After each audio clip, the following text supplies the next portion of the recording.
항상 대한민국에 정확하고 빠른 소식을 알리기 위한 시스코크입니다. 구독과 좋아요는 영상 제작에 큰 힘이 됩니다. 대한민국의 자랑인 KF-21 전투기가 유일한 단점이 있다면 바로 공동개발국가인 인도네시아인데요. 완벽에 가까운 기체를 자랑하는 KF-21 전투기는 개발 초창기부터 규모의 경제를 달성해 수출을 성사시켜야 하는 운명을 지녔기에 인도네시아라는 보험이 있어야만 개발이 이뤄졌었습니다. 개발 분담금을 20%에 해당하는 금액을 납부하는 조건이었는데 인도네시아에서는 분담금 납부는커녕 KF-21 전투기를 까내리는 언론플레이나 하면서 눈치만 봐왔는데요. 양산이 확정된 KF-21 전투기는 사실상 인도네시아의 도움이 없어도 개발 완료가 되었으며 폴란드에 이어 사우디, 유럽의 여러 국가들까지 관심을 가지면서 전투기 시장에 잠재적 돌풍을 일으키고 있습니다.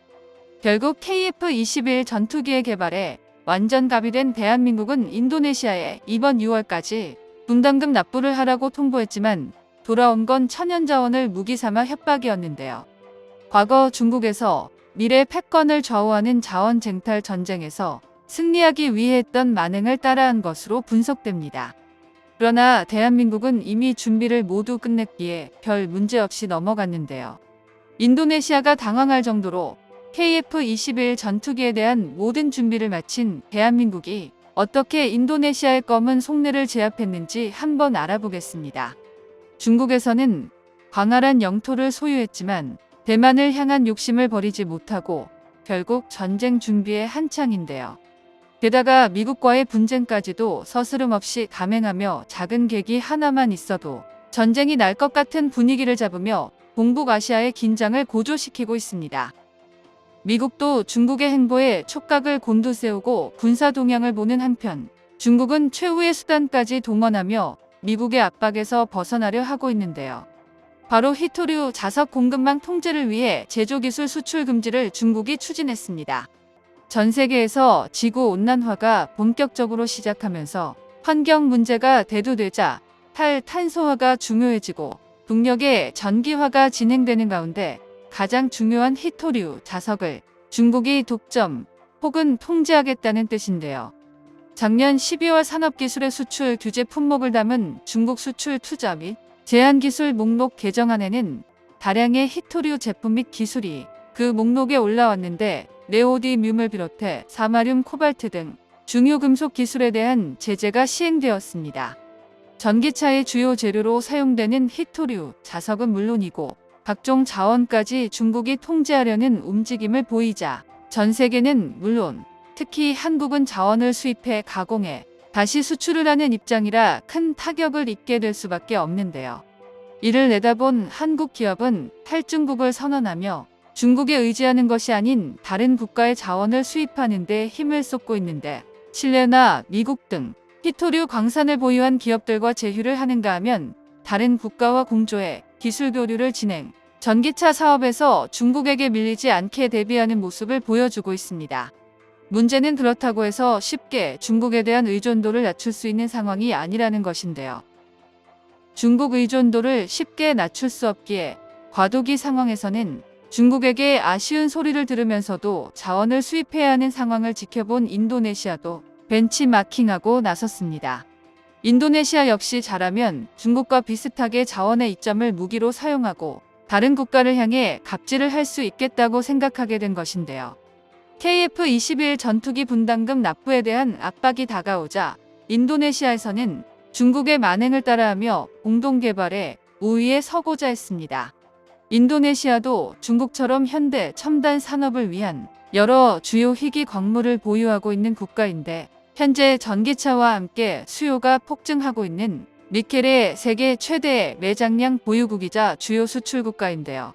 전 세계 니켈 생산량의 35%를 인도네시아가 차지하고 있으며 니켈뿐만 아니라 보크사이트, 코발트 등 다른 광물들 역시 인도네시아에 매장되어 있어 많은 국가들이 인도네시아와의 협력을 원하고 있습니다. 인도네시아는 천연자원, 특히 광물 자원이 미래에 엄청나게 중요하다는 것을 알고는 원자재 수출을 금지하기 시작했는데요. 석탄과 니켈 수출을 금지해 전 세계적인 쇼크를 불러일으켰던 것처럼 이번에는 보크사이트를 6월 10일부터 수출 금지하는 결정을 내렸습니다. 작년 탄소 기반 에너지 파동이 일어났을 때 인도네시아는 석탄 수출을 금지하는 결정을 내려 에너지 대란을 촉발한 적이 있었는데, 인도네시아에서 석탄을 다량 수입하던 일본은 대사가 직접 대통령을 접견해 석탄 금지 명령을 해제해달라 요청할 정도였습니다. 인도네시아에서는 이번 보크사이트가 석탄보다 더 치명적으로 작용한다고 생각했는데, 전기차와 항공기의 주요 재료로 사용되는 알루미늄의 원료가 바로 보크사이트이기 때문인데요. 알루미늄 생산에 있어 보크사이트가 지속적으로 필요하기 때문에 만약 인도네시아가 보크사이트 수출을 금지할 경우 전 세계 보크사이트 가격 상승은 피할 수 없는 일입니다. 당연히 알루미늄 기반 기술을 이용해 전기차 사업을 이끌어가고 있던 한국 기업들은 원자재 쇼크를 겪을 수밖에 없는 상황이며, 전기차의 경우 전기차 배터리가 핵심인데요. 알루미늄은 기존 철강보다 60%나 가벼우면서도 튼튼하게 차세대 전기차의 주요 재료로 주목받고 있는데, 전기차를 연구하는 현대차도 이 점을 잘 알고 있기에 알루미늄 확보에 열을 올리고 있었습니다. 인도네시아 광물 기업인 아다로 미네랄과 손을 잡으며 미래 알루미늄 공급처를 확보했는데, 인도네시아 정부에서는 보크사이트야말로 대한민국을 압박할 카드라고 생각했던 것인데요. 결국 이번 달 10일 보크사이트 수출 금지가 되면서 자원 압박을 하고 있습니다. 그러나 막상 뚜껑을 열어보니 인도네시아의 금지 명령에 대해 한국 기업들은 해연한 반응을 보이고 있는데요. 그 이유가 바로 보크사이트를 이용해 알루미늄을 생산하는 것보다 알루미늄 재활용을 통해 필요한 알루미늄을 생산할 수 있기 때문입니다. 다시 말해 기존 알루미늄만 재활용하는 걸로 충분하다는 의미인데, 대한민국에는 세계 최대 알루미늄 압연 및 가공업체가 있어 재활용 사업을 벌이고 있는데요. 재활용 원료 사용률이 57%에 달할 정도로 효율적인 자원 활용을 보여주고 있는데, 알루미늄은 재활용에도 가치나 품질이 저하되지 않는 특성을 지녀 이론적으로 무한대로 반복해 재활용이 가능한 금속이라고 할 수 있습니다. 그래서 재활용만 잘해도 보크사이트를 수입하기 위해 인도네시아를 비롯한 다른 국가들에 매달릴 필요가 없어지는 것인데요. 게다가 인도네시아 내에서도 국민들의 여론이 좋지 않습니다.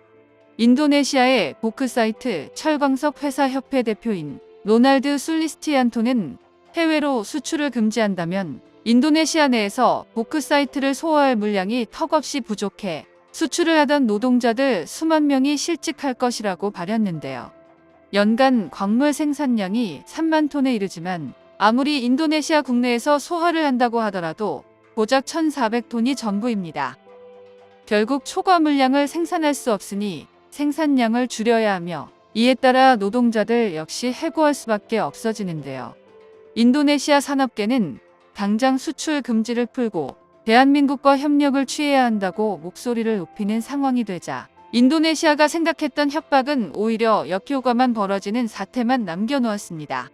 중국처럼 자원을 무기로 삼아 압박하며 한국에 대해 강력한 영향력을 행사하려 했었던 인도네시아. 그러나 중국과는 다르게 인도네시아의 자원 무기와 전략은 별다른 효과를 내지 못하고 오히려 인도네시아의 악재로 작용하고 있습니다. 이미 인도네시아는 KF-21 전투기 분담금 문제로 인해 오랜 기간 한국과 좋지 않은 인연을 이어가고 있으므로 이번 기회에 인도네시아에게 본격적으로 매운맛을 보여줘 누가 진정한 갑인지를 인지시켜줄 필요가 있을 것으로 보입니다. 정보가 도움되셨다면 구독과 좋아요 부탁드립니다. 이상 시스코크입니다.